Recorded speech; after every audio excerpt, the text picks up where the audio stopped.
5 berita terpopuler hari ini, Jumat 12 September 2025 di Bloomberg Technos Flash 5. Yang pertama, Bahlil kurangi volume HGBT buat POWR, Kija dan anak usaha CDIA. Menteri ESDM Bahlil Lahadalia mengurangi volume pasokan harga gas bumi tertentu atau HGBT dari blok koridor untuk sejumlah pembangkit yang berkontrak pada PT Perusahaan Gas Negara TBK atau Pegas atau PGN. Balik ini ditandatangani pada 19 Agustus lalu.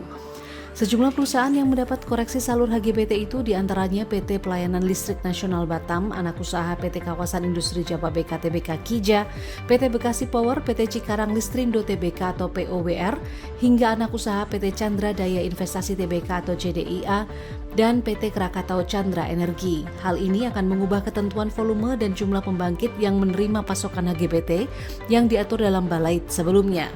Kedua, apakah Bank BCA atau BBCA berencana kembali buyback saham? PT Bank BCA atau BBCA memastikan belum berencana melakukan aksi buyback saham dalam waktu dekat, meski harga saham terkoreksi hampir 19% sepanjang tahun berjalan. Adapun keputusan buyback terakhir dilakukan pada Maret 2025 ketika terjadi koreksi tajam di pasar. Corporate Sekretari BCA, Iketut Alam Wang Sawijaya menyatakan tekanan jual saham BBCA ini terutama berasal dari investor asing, namun momentum tersebut juga diikuti dengan peningkatan partisipasi investor domestik. Sementara Wakil Presiden Direktur BCA John Kosasi mengaku fundamental perseroan tetap solid di tengah volatilitas pasar.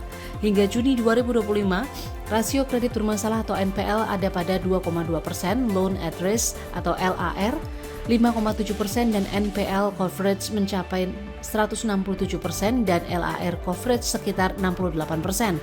Kemudian laba tercatat 29 triliun rupiah meningkat 8%. Ketiga, Menkyu Purbaya beri sinyal revisi defisit APBN 2026.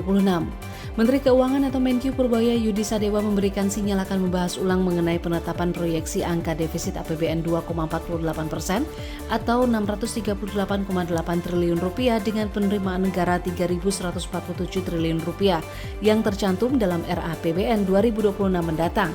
Namun Purbaya belum dapat memastikan kemana arah perubahan tersebut. Ia menyebut keputusan masih bergantung dalam diskusi dengan Badan Anggaran DPR.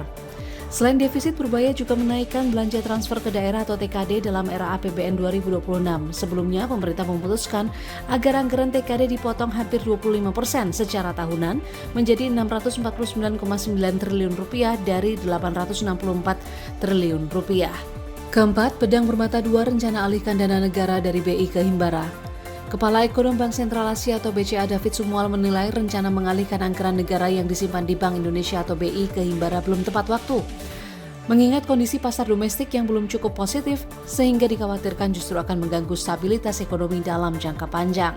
Lebih lanjut, ia memandang kelesuan ekonomi dapat menurunkan permintaan kredit, seperti laporan OJK yang menyebut permintaan kredit Juli 2025 hanya tumbuh 7,03% secara tahunan menjadi 8.043 triliun rupiah.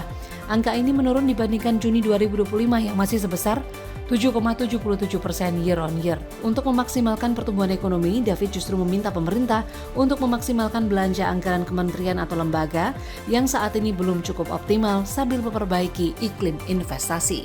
Kelima, Wall Street menguat usai The Fed dapat sinyal pangkas suku bunga. Wall Street kembali rally di tengah kepercayaan pasar bahwa The Fed akan memangkas suku bunga pertama kalinya di tahun ini. Rally Wall Street juga terjadi akibat data indeks harga konsumen yang menunjukkan inflasi belum terkendali. Sementara data klaim tunjangan pengangguran yang biasanya berfluktuasi melonjak ke level tertinggi dalam hampir 4 tahun, menambah asumsi pemangkasan suku bunga terjadi untuk mengimbangi perlambatan cepat di pasar tenaga kerja. Strategis pasar veteran Ed Yardeni menaikkan perkiraan akhir tahun untuk S&P 500 menjadi 6.800 dari target sebelumnya 6.600 sebagai skenario dasar, sambil memberikan probabilitas 25% bahwa tolok ukur saham Amerika Serikat itu dapat mengalami melt up hingga 7.000 pada akhir 2025. Indeks tersebut ditutup di angka 6.587,47 pada Kamis. Itu dia 5 berita terpopuler pilihan Bloomberg Technos hari ini. Ikuti terus update selanjutnya di www.bloombergtechnos.com.